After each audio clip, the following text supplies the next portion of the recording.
Dios les bendiga, hermanos, en esta tarde. Pueden sentarse. Es un privilegio estar con ustedes en la casa del Señor, este hermoso tabernáculo. Queremos agradecer a Dios en primer lugar porque nos regala esta nueva oportunidad de estar en este hermoso lugar. Dios pueda bendecir de una forma muy especial a los pastores y a la congregación que está presente en esta tarde. Vamos a estudiar juntos la palabra del Señor. Creo que es una semana en la que todos los evangélicos tomamos una reflexión de lo que está pasando a nuestro alrededor. Mucha gente celebra esta semana con otra perspectiva, de otro punto de vista, pero los evangélicos, los hijos del Señor, tenemos nuestros propios principios bíblicos y teológicos. Por lo tanto, en esta tarde vamos a estudiar la palabra del Señor atinado a los tiempos que estamos viviendo en nuestros días. Quiero que vayamos a la Biblia y busque conmigo Isaías capítulo 53 y el versículo 4 y 5. Quiero que tomemos como base en esta hermosa tarde. Dios bendiga a todos los presentes y los que estén viendo a través de las redes, ¿verdad? Vamos a estudiar juntos la palabra de Dios. Si pueden ponerse de pie un momento, por favor. Un momento nomás. Isaías 53, versículo 4 y versículo 5. Cuando lo tengan, dicen un amén fuerte. Amén. Leemos la palabra en el nombre del Padre, Hijo y Espíritu Santo. Ciertamente llevó Él nuestras enfermedades y sufrió nuestros dolores, y nosotros le tuvimos por azotado, por herido de Dios y abatido. Mas Él herido fue por nuestras rebeliones, molido por nuestros pecados. El castigo de nuestra paz fue sobre Él, y por su llaga fuimos nosotros curados. Pueden sentarse. Hemos orado al Señor para que Dios nos hable a través de su palabra. Quiero hablar en esta tarde acerca del tema eventos milagrosos que rodearon la cruz. Ese es el tema que vamos a tratar.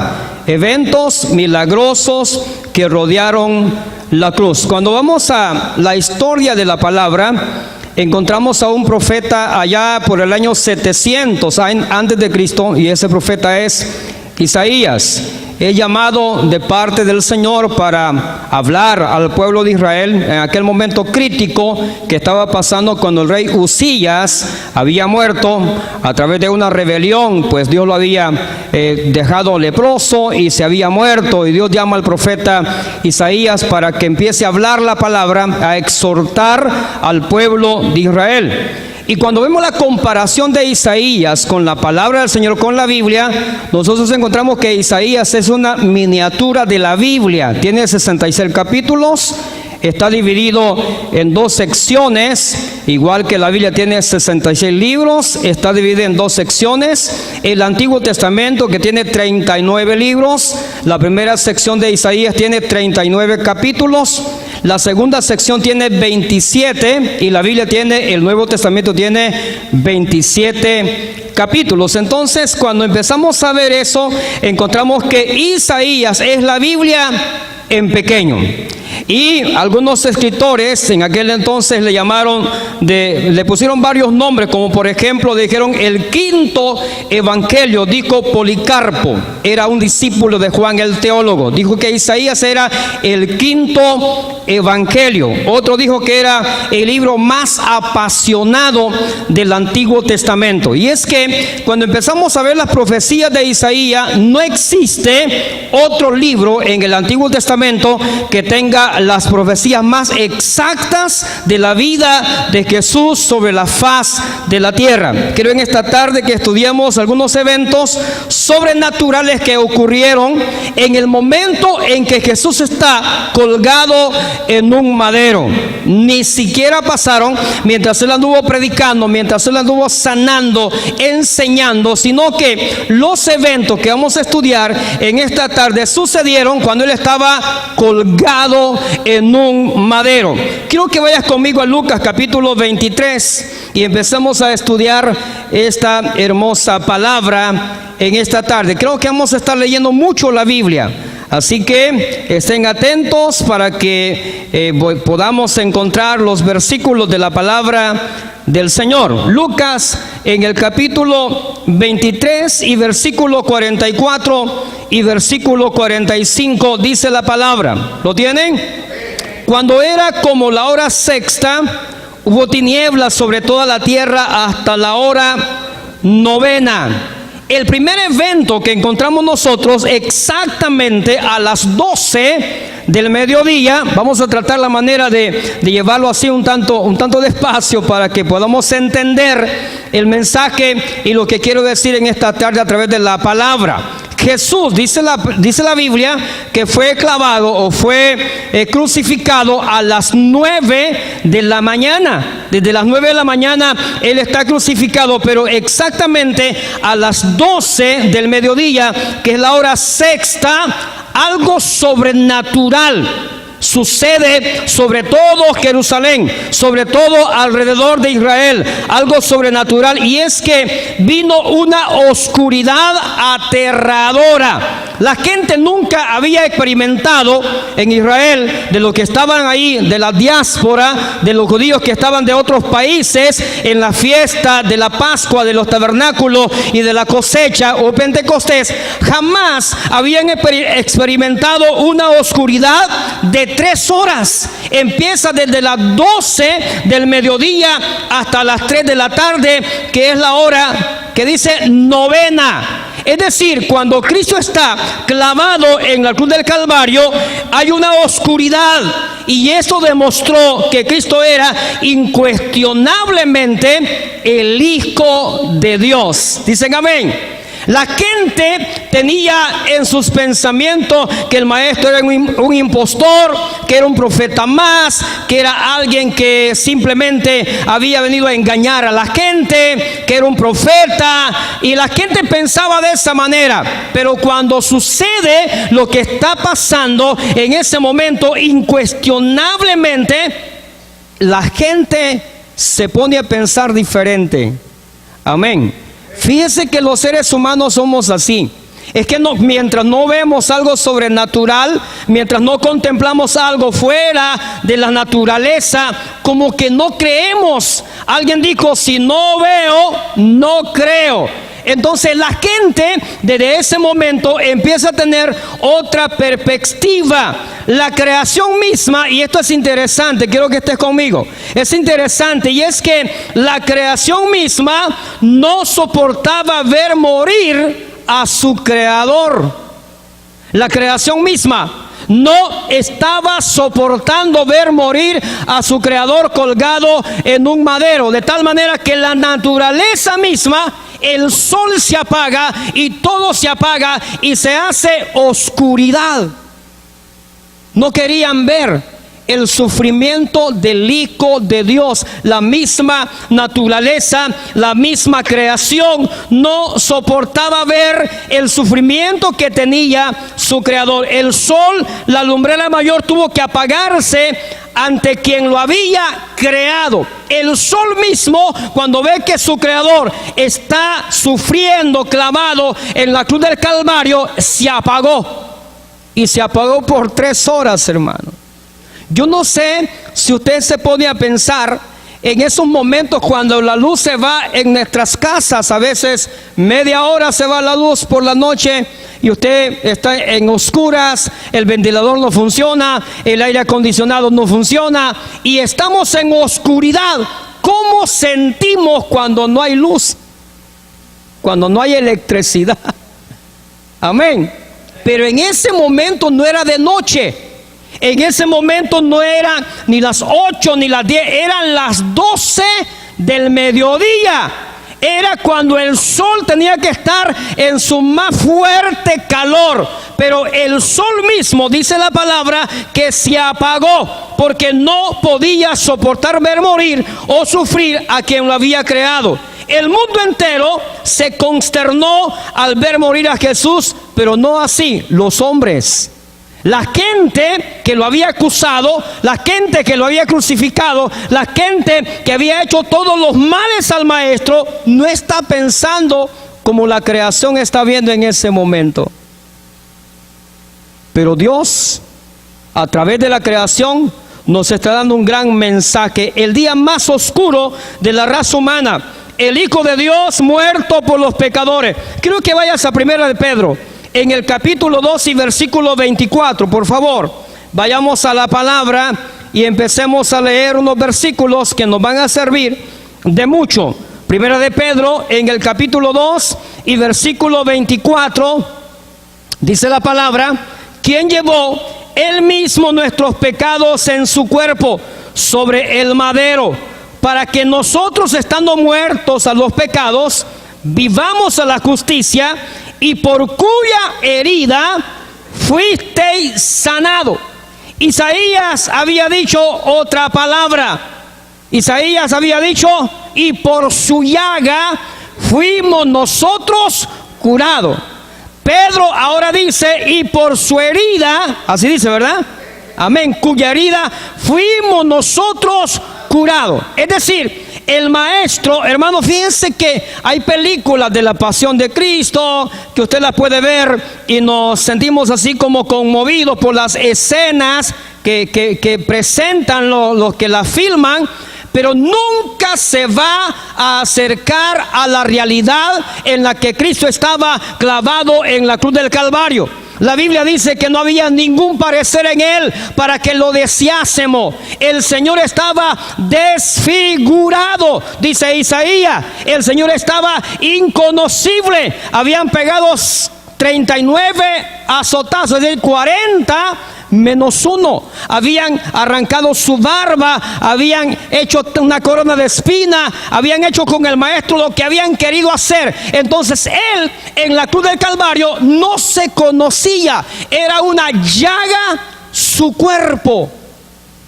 y todo lo hacía sencillamente por salvar y por perdonar nuestros pecados. Qué bonito fuera que la raza humana en nuestros días pensara de esa manera, y que la gente pudiese reflexionar en nuestros días que al recordar la muerte de Cristo no es para burlarlos de él, no es para volver otra vez a darlo como que está crucificado, como que está golpeado, está ensangrentado. No, cuando recordamos la muerte de Cristo, los evangélicos, es para dar gloria y honra al Padre, porque Cristo no está clavado en un madero, ni siquiera se quedó en la tumba. La Biblia dice que al tercer día se levantó de la tumba y está sentado a la diestra del Padre para interceder por la iglesia que está sobre la faz de la tierra. Ese debe ser el pensamiento de la iglesia en nuestros días. Pero hay gente que no piensa así. Hay gente que piensa que el maestro todavía está clavado en un madero y está pensando y está viendo de esa forma. Pero la Biblia dice lo contrario. El día más oscuro de la raza humana, el Hijo de Dios muerto por los pecadores. Qué maravilloso es entender la palabra y saber que sin ese sacrificio nosotros no tuviésemos perdón, hermanos. No estaríamos aquí en esta tarde, no cantaríamos con alegría, no tendríamos la paz interior, el sosiego del alma. El perdón de nuestros pecados fue a través del sacrificio de Cristo en la cruz del Calvario. Pero mucha gente no lo ve de esa manera. Vamos a algo más. Mateo 27, vaya conmigo, por favor. Mateo capítulo 27 y versículo 46. Vamos a ver qué pasó. Algo maravilloso pasó en esa escritura. Mateo capítulo 27. Quiero que lo busque en su Biblia y podamos leerlo en esta hora. Versículo 46 al 49. Dice la palabra del Señor así. Desde el 45. Y desde la hora sexta hubo tinieblas sobre toda la tierra hasta la hora novena. Cerca de la hora novena, Jesús clamó a gran voz diciendo: Elí, Elí, lama sabactani. Esto quiere decir: Dios mío, ¿por qué me has desamparado? Algunos de los que estaban allí decían al oírlo: a Elías llama este. Y al instante corriendo uno de ellos, tomó una esponja y le empapó de vinagre y poniéndola en una caña le dio a beber. Pero los otros decían: deja, veamos si viene Elías a librarle. El misterioso clamor a gran voz del maestro. Cuando estamos hablando de ese clamor, de lo que sale de las entrañas de Jesús y empieza a gemir, empieza a clamar, hay algo, hermano, que usted debe estar consciente en esta tarde, y es que Jesucristo sufrió sus dolores en la cruz del Calvario como cualquier humano. Si bien es cierto que Él era 100% Dios, pero también era 100% hombre. Él tenía una unión que llama unión hipostática, es decir, la unión entre lo divino y lo humano. Pero cuando Él está clavado en el madero, Él está sufriendo físicamente como cualquier hombre natural. Él siente los clavos en sus manos, Él siente los clavos en sus pies, siente la lanza que cruzaron en su costado. Entonces Él está sufriendo en carne viva. Yo no sé cuántos de ustedes se han metido siquiera una espinita en su dedo. ¿Qué sienten cuando una aguja toca un dedito y apenita lo pinchó y sale una gotita de sangre? ¿Qué siente usted cuando de repente con un martillo, verdad, está pegándole a un clavo y perdió la dirección y en vez de darle al clavo le dio en la mano? ¿Qué siente usted? ¿No es cierto que nos dolemos cuando algo pasa así? Hermano, dicen los expertos, los que han estado tratando de investigar, que los clavos que le pusieron al maestro eran aproximadamente de 6 a 7 pulgadas. ¿Sabe por qué? Porque ese era el castigo que se le daba al peor asesino que crucificaban en el tiempo de los romanos. Y Jesús está clavado en el madero como el peor asesino de la historia de Israel. De tal manera que había un hombre con él llamado, ¿cómo se llamaba el que estaba con él? Ayúdenme, ¿cómo se llamaba? ¿Cómo se llamaba, iglesia? Amén. ¿Qué pasó? Esto nos escapó, ¿verdad? Barrabás. ¿Alguien lo dijo por ahí? Barrabás era, hermanos, un asesino, era un violador, era un homicida, era el hombre más despreciable de la sociedad. Y en el momento en que la gente dice, aquel hombre dice: ¿a quién quieren que soltemos y a quién quieren que crucifiquemos? ¿A Barrabás o a Jesús? ¿Y qué dijo la gente? Suelten a Barrabás. Y cuando ellos están diciendo eso, ellos saben perfectamente que Barrabás era el peor asesino en ese momento y que el maestro no había hecho nada malo. Lo único que Jesús había hecho era ayudar a la gente. ¿Sabes qué? Al que estaba enfermo lo sanaba, al que estaba paralítico lo sanaba también, al que estaba muerto lo resucitaba. Era lo único que el maestro había hecho. Pero lo crucificaron por una simple cosa, y es que Jesús se autodenominó ser el Hijo de Dios, y eso era blasfemia para ellos. Ellos jamás creyeron o aceptaron que Jesús era el Hijo de Dios. Entonces hay un clamor misterioso. ¿Están conmigo? ¿Por qué me has desamparado? Elí, Elí, lama sabactani. Dios mío, ¿por qué me has desamparado? Jesús sintió solo en ese momento en la cruz el dolor. Déjenme decirle que en ese momento Jesús está llevando el pecado de toda la raza humana. La carga del pecado desde Adán hasta la eternidad que viva la raza humana, Cristo la estaba llevando en ese momento sobre su cuerpo. De tal manera que el Padre, como sabe que está llevando el pecado de la raza humana y Él no tiene relación con el pecado, simplemente lo dejó de ver.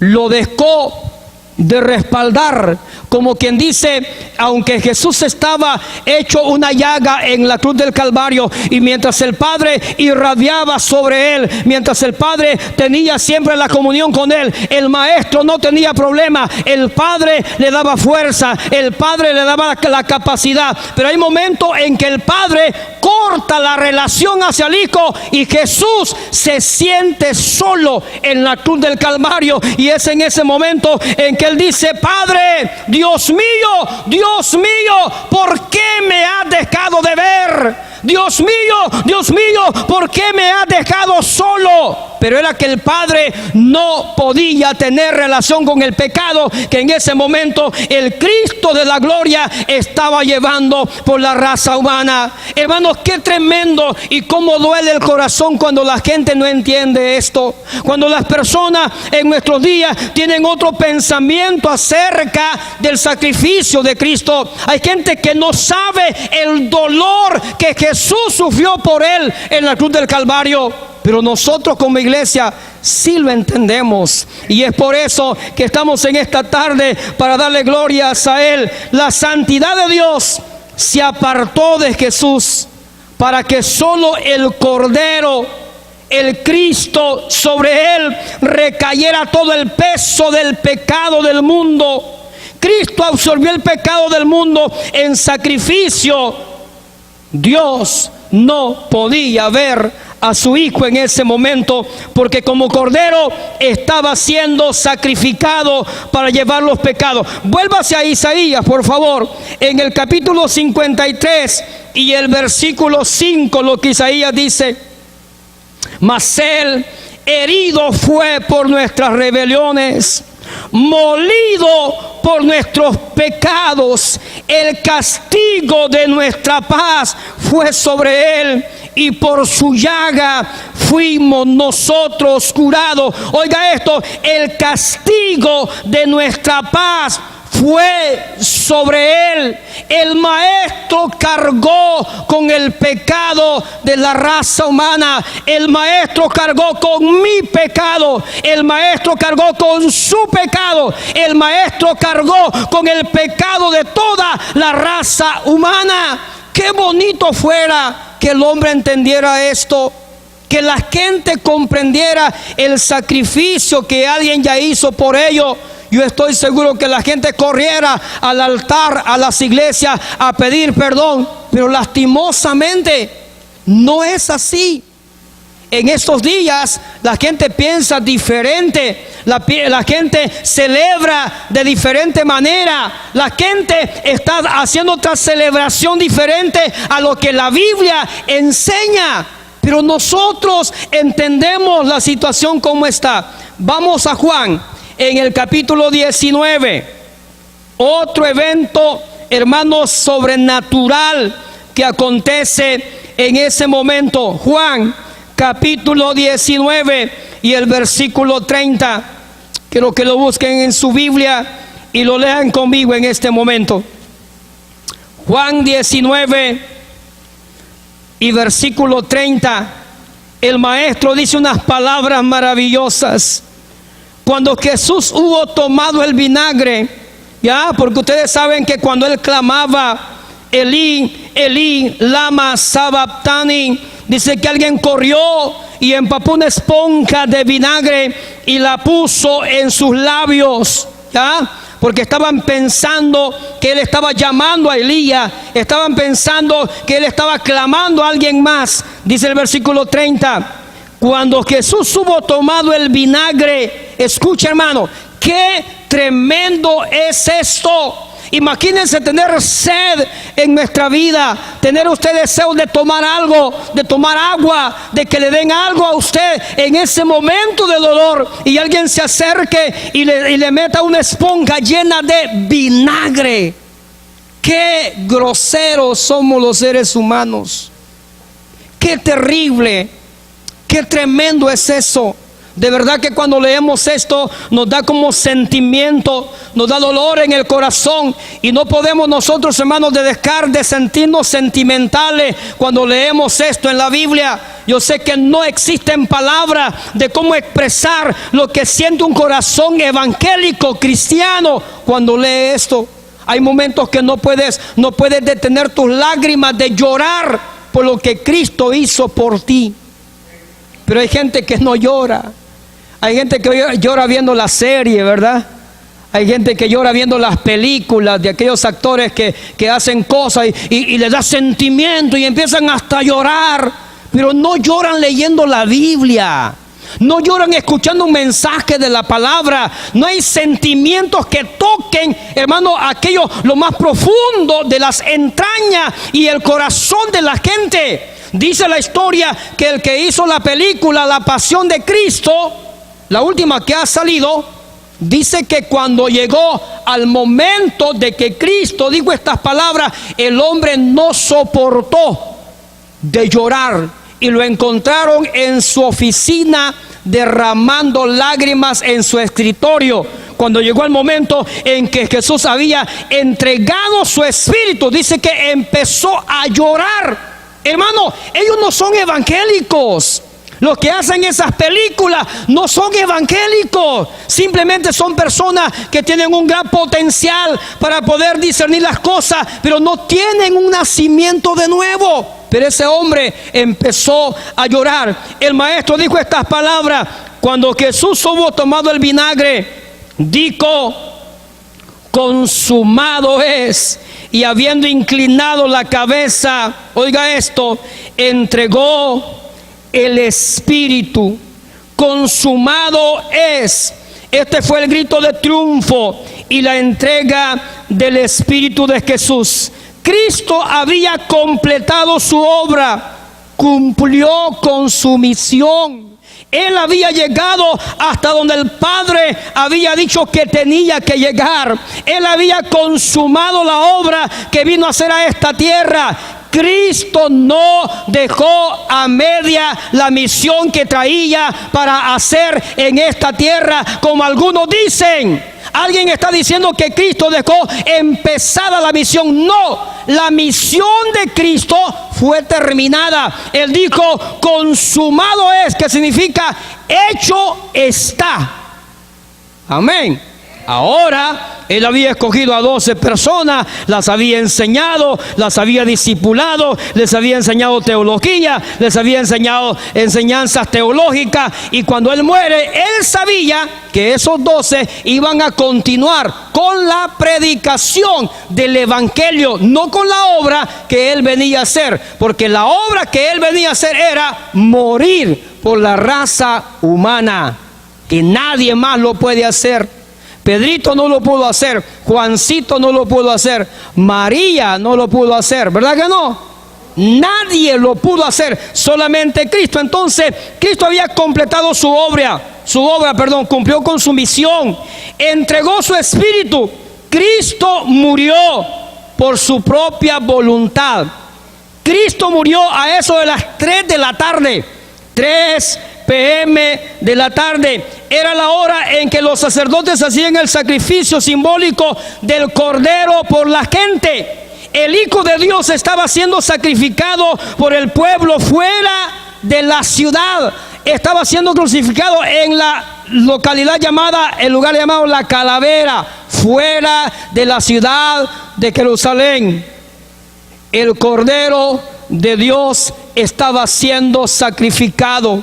Ese sacrificio es el que el Padre quería. Los sacrificios del Antiguo Testamento, hermano, la sangre de machos cabrillos, los cebos de animales. El Señor, oh Dios, había dicho: estoy hastiado, ya no los quiero. Las asambleas ya no las soporto. Hablando de Israel, Él quería un sacrificio mejor. Entonces, qué maravilloso es entender que al que yo sirvo culminó su misión, terminó su obra, murió victorioso. Aunque la gente pensó, y el diablo y sus secuaces pensaron que habían matado y que habían terminado, con el Cristo de la gloria, ellos no sabían lo que les esperaba más tarde. Quiero que vayan, hermanos, más allá y vayamos a Mateo 27 y versículo 51. Hay algo sobrenatural que sucede también en ese pasaje. Mateo 27, 51. Vayan conmigo y lo leemos, por favor. ¿Lo tienen? Amén. Estamos hablando en el momento de la muerte de Jesús. Mas Jesús sabiendo, el 50, mas Jesús habiendo otra vez clamado a gran voz, entregó el Espíritu. Oiga esto. Y he aquí, el velo del templo se rasgó en dos, de arriba abajo, y la tierra tembló y las rocas se partieron.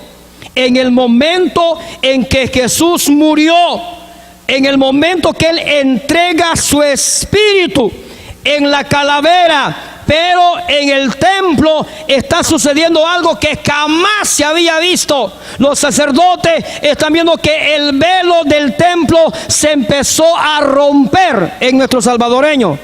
Se empezó a partir y se empezó a rasgar de arriba hacia abajo.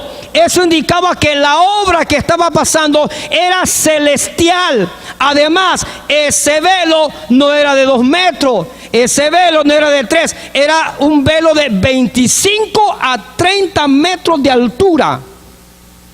Dicen los expertos que de 30 a 35 sacerdotes lo cambiaban y hacían lo que tenían que hacer. Era el velo que hacía la separación del lugar santo al lugar santísimo, donde solo el sumo sacerdote podía entrar una vez al año. Entonces, en el momento en que Cristo muere, la Biblia dice que el velo del templo se rasgó de arriba abajo, fue rasgado por obra de Dios, dando acceso directo ¿a quién? Al pecador, a la misma presencia del Dios eterno. Ustedes saben que en el Antiguo Testamento el patio del templo era para nosotros los gentiles. El patio para los gentiles, el lugar santo para los judíos y el lugar santísimo para el sumo sacerdote. Pero cuando Cristo muere, el velo se rasgó y ahora yo puedo entrar al lugar santísimo las veces que yo quiera entrar. Y no simplemente en la iglesia, no simplemente aquí, en mi casa, en el trabajo, en cualquier parte que vaya. Yo puedo entrar al lugar santísimo donde está la presencia del Señor. Toda persona puede ahora llegar directamente a Él. Y quiero algo más decir, quiero que vayan en ese momento dice que hubo un terremoto, dice el versículo, ¿verdad?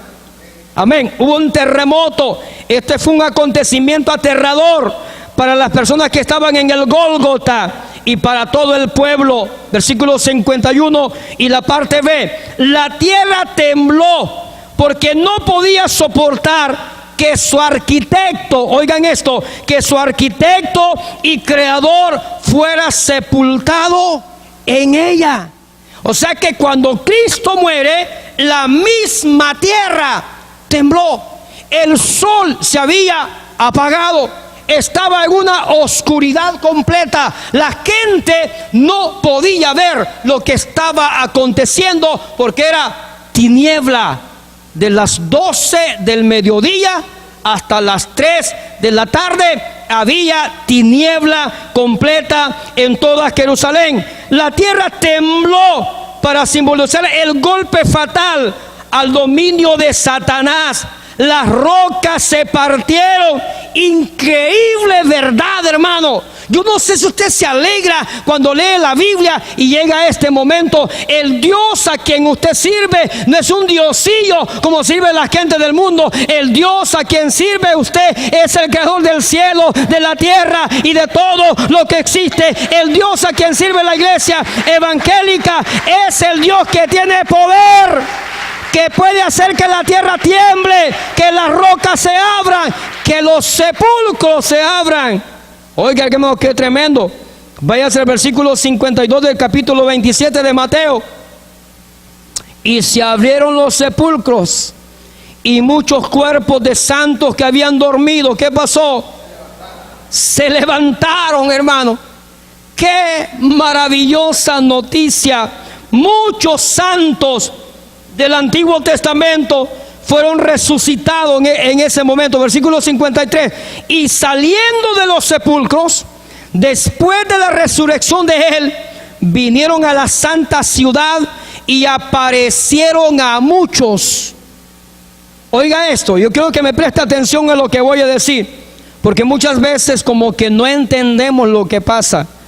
Es que lo que está diciendo en este momento es que las personas que se levantan en ese momento no es que se quedan a vivir en la ciudad, no es que se quedan a vivir en Jerusalén, no es que se quedan ahí, no, lo que está simbolizando es una traslación, si así es la palabra.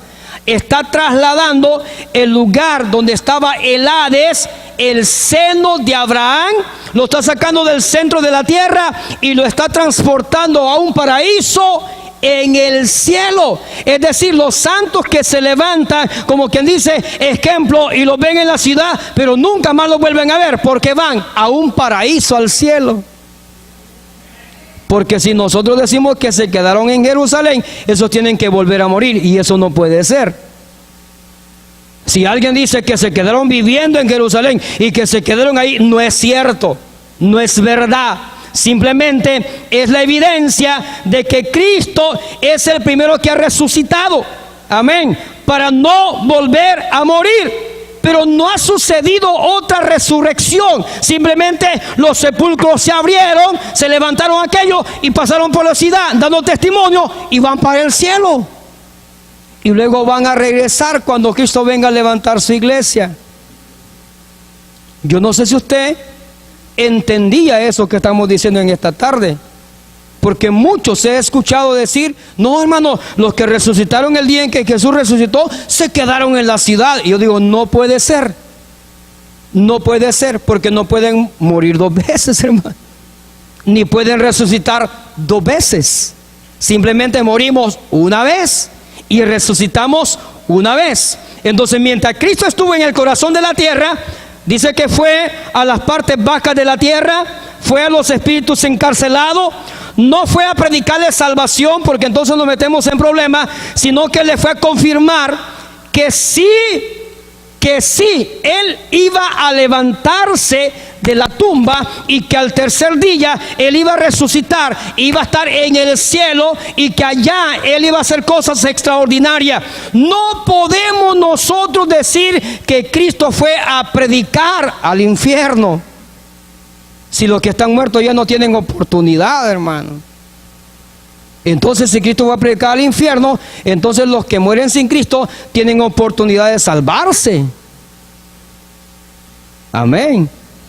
Él fue a las partes bajas de la tierra, simplemente a confirmar, ¿ya? A confirmarles, a decirle, imagínense quiénes estaban en el Hades. Bueno, el Hades estaba dividido en dos secciones, el seno de Abraham, y había una cima que los separaba. Estaban los perdidos de toda la era del Antiguo Testamento, pero en el seno de Abraham estaban los santos del Antiguo Testamento. Entonces Jesús va a las partes bajas de la tierra y pienso que dice, ¿se dan cuenta lo difícil que fue no haber escuchado la palabra? Pero no les va a decir, si se arrepienten en el infierno se van a salvar. No, el que se muere sin Cristo ya no tiene salvación, ya no tiene oportunidad, ya no se puede hacer nada. Descendió hasta el seno de Abraham para sacar a los que estaban allí y trasladarlos ¿dónde? A un paraíso. ¿Dónde dice eso, hermano? Efesios capítulo 4. Vaya conmigo. Efesios en el capítulo 4, versículo 8 al versículo 10. Vamos a leer la palabra en esta hora. Quiero que vayan conmigo a la Biblia. Efesios, en el capítulo 4, versículo 8 al versículo 10. ¿Lo tienen?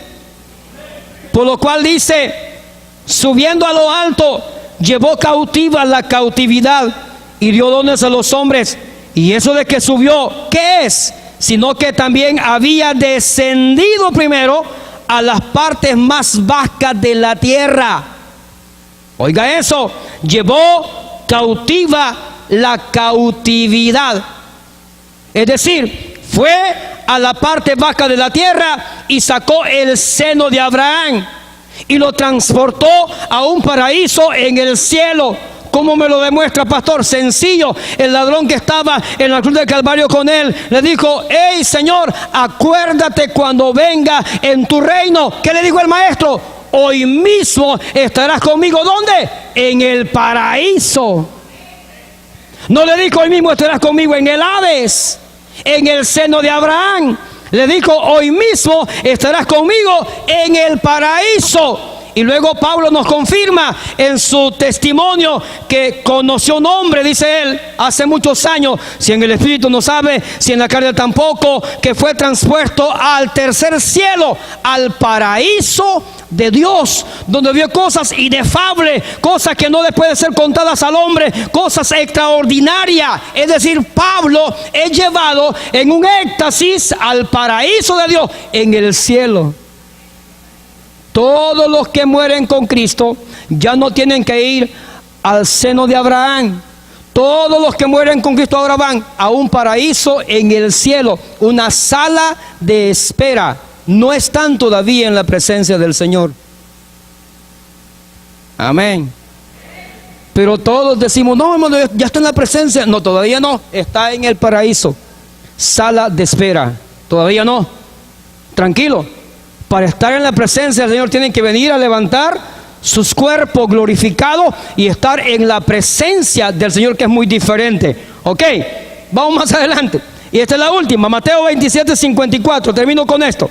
Mateo 27, 54. Amén.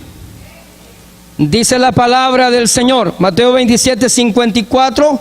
Y esta es una evidencia maravillosa.